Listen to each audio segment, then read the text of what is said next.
hills with snow-capped peaks as its backdrop, Dharamshala Cricket Stadium looks like something out of a fairy tale. Players call it heaven. Commentators lose their minds over its beauty, but scratch beneath that picture-perfect surface, and you'll find a story of political scheming, land scandals, and fans who've been literally trampled in the chaos. What happens when you build a cricket stadium in one of the most remote locations on Earth, using family connections and 60 crore rupees of questionable funding? What happens when that same stadium becomes so beautiful it attracts more tourists than the Dalai Lama himself? And what dark secrets hide behind those Instagram-perfect mountain views that every cricket fan dreams of witnessing? The truth about Dharamshala isn't what you think it is. Let's start with the man who made it all possible. Anurag Thakur didn't just dream of building a cricket stadium, he had the political muscle to make it happen. When he became HPCA president in 2000, Himachal Pradesh cricket was, in his own officials' words, like babes in the wood. No facilities, no recognition, no hope. But Thakur had something most cricket administrators don't have. His father, Prem Kumar Dhumal, was the chief minister of Himachal Pradesh. On March 19, 2002, 16 acres of prime Himalayan real estate were officially handed over for stadium construction. Not through a tender process, not through competitive bidding. A direct allocation from father to son's cricket association. The original plan was even more audacious. They wanted to build in Shimla at Annandale. The Indian Army took one look at the proposal and shut it down immediately. Strategic cantonment area, they said, too sensitive for cricket matches.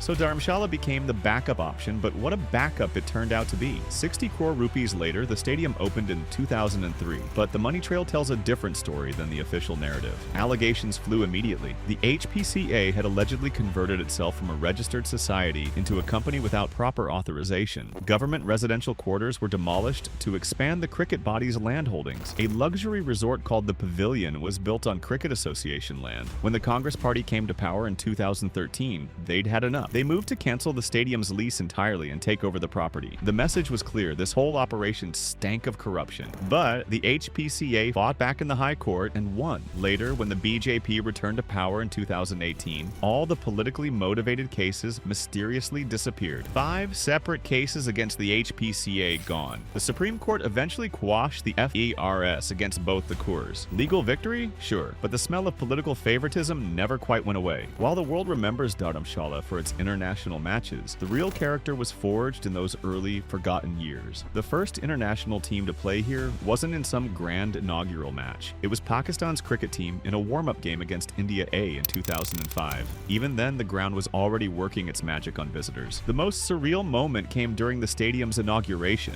His Holiness the Dalai Lama didn't just cut a ribbon. He actually played cricket, sharing the field with legends like Sourav Ganguly, Steve Waugh, and Matthew Hayes. But it was Adam Gilchrist who truly put Dharamshala on the map in 2011. Not just because he scored the first IPL century there, but because of how he did it. 1-6 off Char Langveld traveled 122 meters. Not 100, not 110. Exactly 122 meters. At sea level, that ball probably goes 100 meters maximum.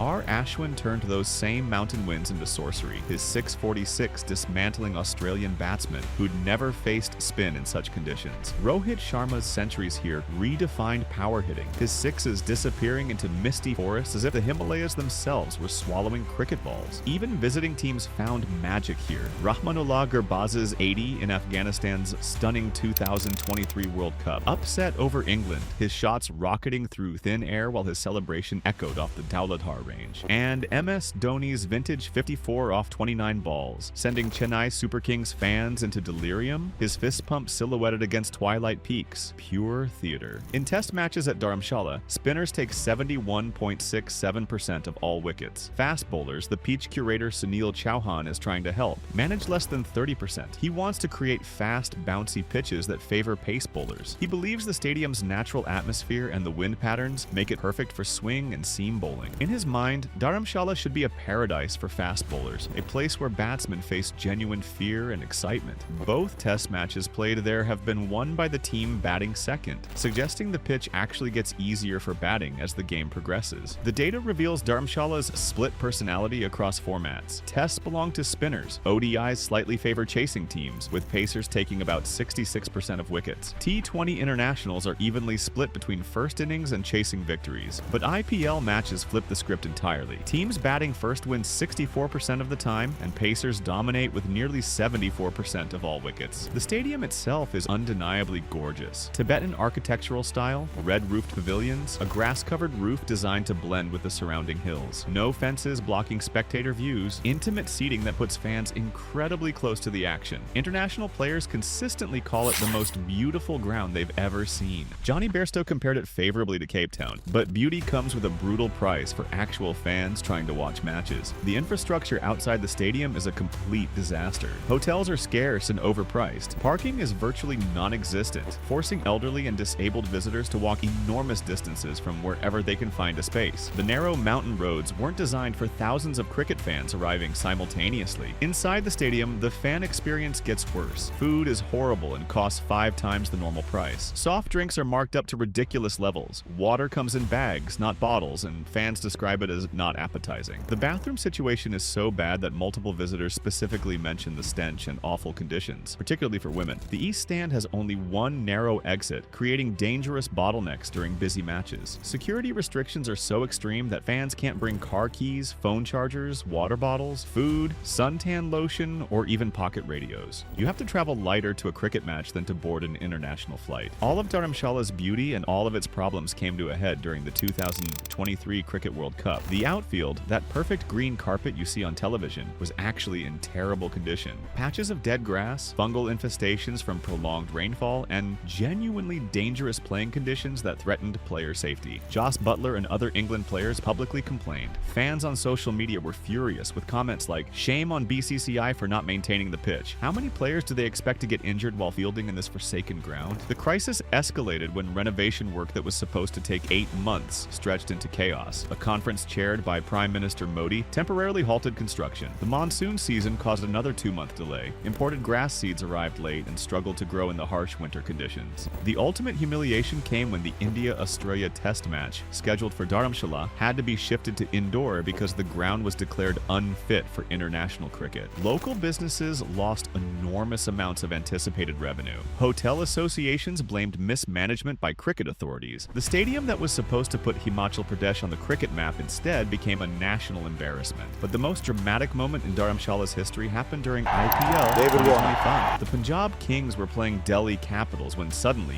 mid-match, the stadium went completely black. Not a power failure, not a technical glitch. Air raid alerts were sounding in nearby cities as military tensions between India and Pakistan escalated rapidly. A cheerleader's viral video captured the terrifying atmosphere as fans screamed about bombs coming, and stadium security rushed to evacuate everyone immediately. The match was abandoned. Another Punjab Kings game was shifted from Dharamshala to Ahmedabad due to airport closures and logistical challenges from the heightened conflict. After years of embarrassing failures and near disasters, Dharamshala has finally started addressing its fundamental problems. The outfield has been completely renovated with winter ryegrass and an automated drainage system. The stadium became the first BCCI-recognized venue in India to install hybrid pitches, combining natural turf with synthetic fibers for better durability and consistency. HPCA officials now claim the playing surface is lush green and as good as any international cricket field. Players who've used the new hybrid pitches report more pace and bounce, exactly what curator Sunil Chauhan has been dreaming of for decades. The infrastructure problems remain largely unsolved. Parking is still a nightmare. Food is still overpriced and inadequate. The narrow mountain roads still create traffic chaos during big matches, but the stadium continues to host major ICC events and remains a dream destination for international players. Local businesses have learned to adapt to the stadium tourism boom.